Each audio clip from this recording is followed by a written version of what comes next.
ፈጣሪ አህያን ፈጠረና እንዲህ አለው፣ አህያ ትሆናለህ። ሸክሞችን በጀርባ በመሸከም ፀሐይ ወጥታ እስክትጠልቅ ድረስ ያለመታከት ትሰራለህ። የምትመገበው ደግሞ ሳር ነው። ምንም አይነት ኢንቴሌክት ወይም የማሰብ የማመዛዘን ችሎታ የለህም። እናም 50 ዓመት ትኖራለህ። አህያው እንዲህ ሲል መለሰ፣ አህያ ሆናለሁ፣ ችግር የለውም። ነገር ግን 50 ዓመት በጣም ብዙ ነውና 20ውን ብቻ ስጠኝ።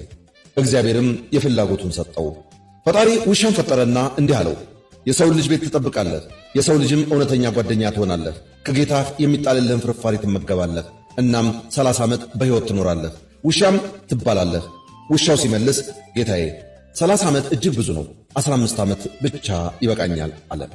ፈጣሪም የፍላጎቱን ሰጠው። ፈጣሪ ዝንጀሮን ፈጠረና እንዲህ አለው፣ ዝንጀሮ ትሆናለህ። በዛፎች ቅርንጫፍ ወዲያና ወዲህ እየተንጠለጠልክ ትርኢት ትሠራለህ። በድርጊትህም አስገራሚ ትሆናለህ። እናም 20 ዓመት ትኖራለህ።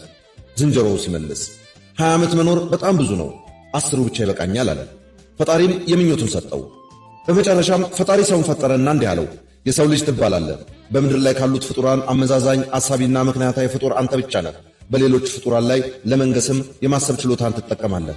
በሌሎች ፍጡራን ላይ ነግሰህም 20 ዓመትን ትኖራለህ አለው። የሰው ልጅ የተሰጠውን የማሰብ ችሎታውን ተጠቅሞ ሲመልስ ጌታዬ እሺ የሰው ልጅ ሆናለሁ፣ ነገር ግን 20 ዓመት መኖር እጅግ ሲበዛ ትንሽ ነው።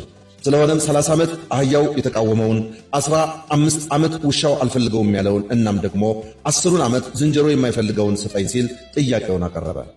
ከራሱ ጋር የሌሎችን ደማምሮ 75 ዓመት አደረሰው። ፈጣሪም የፍላጎቱን ሰጠው። እናም የሰው ልጅ ሕይወት ከዛን ጊዜ ጀምሮ 20ውን ዓመት እንደ ሰው ይኖራል። ሳያገባ ትዳር ሳይመሰርት ለአንድ ወዱ ሲኖር ማለት ነው። ከዛ በኋላ አግብቶ ትዳር ሲመሰርትና የቤተሰብ ኃላፊ ሲሆን 30ውን ዓመት ልክ እንደ አህያው የአህያውን ሚና ወስዶ ይኖራል። የቤተሰብ ኃላፊነቱን ይሸከማል። የአባወራነቱን ኃላፊነት ለመወጣትም ቀን ከሌት ያለመታከት ይሰራል። ቀጥሎም ልጆቹ እያደጉ ሲሄዱ 15ቱን ዓመት ልክ እንደ ውሻው አይነት ኑሮን ይመራል።